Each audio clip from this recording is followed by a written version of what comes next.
Bonsoir à tous. Alors, aujourd'hui, je vais vous partager le témoignage de Chanel Spooner, qui est une enseignante qui vit à Trinidad et Tobago, une enseignante de 31 ans. Et le bulletin d'aujourd'hui s'intitule Fusillade à partir d'une voiture. Donc, comme je vous le disais, Chanel est une enseignante. Et un jour en 2019, alors qu'elle était dans une session de formation des enseignants à Port of Spain, qui est la capitale de Trinidad et Tobago, les enseignants ont entendu des bruits de coups de feu d'armes semi-automatiques. Et donc les enseignants se sont mis, ils étaient paniqués bien entendu, ils se sont cachés pour être en sécurité. Et ce qu'elle raconte, Chanel, c'est que pendant des longues minutes, ils ont attendu et finalement, enfin, le bruit des coups de feu cessa. Et Chanel nous raconte que c'est la deuxième fois en 7 mois qu'elle entendait ces coups de feu. Ce jour-là, il y avait peu d'écoliers à l'école, parce que grâce à Dieu, ils avaient dispensé beaucoup d'élèves d'école ce jour-là. Donc, les peu d'écoliers qui étaient là furent réconfortés par les enseignants.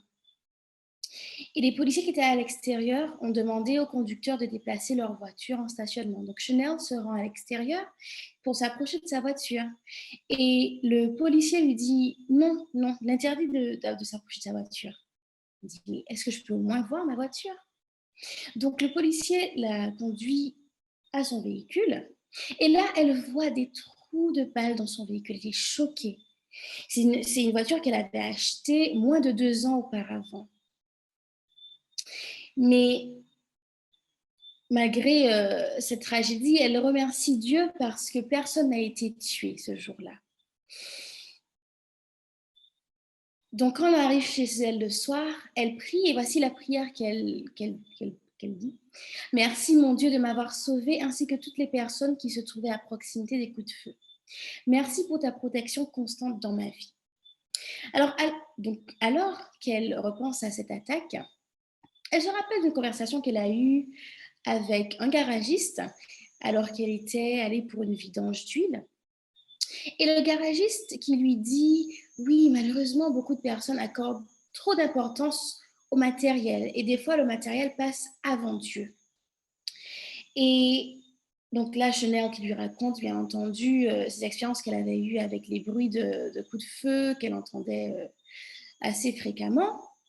Mais elle lui dit que, et je cite, je pourrais perdre ma voiture demain, mais tant que le Christ est par ma vie, je continuerai à le servir.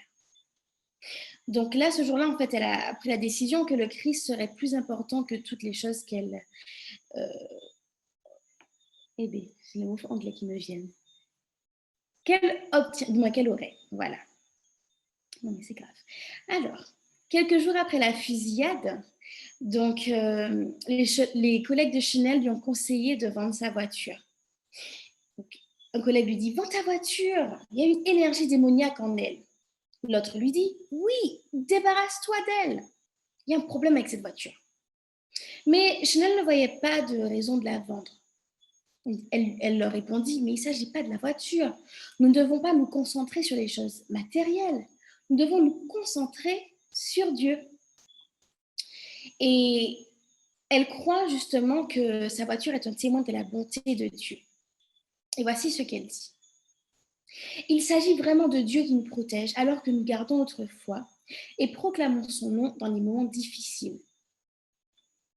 Donc elle nous remercie pour nos offrandes du 13e sabbat qui a permis, il y a 3 ans de cela, de construire le tout premier bâtiment d'église à l'Université de Southern Caribbean à Trinidad et Tobago.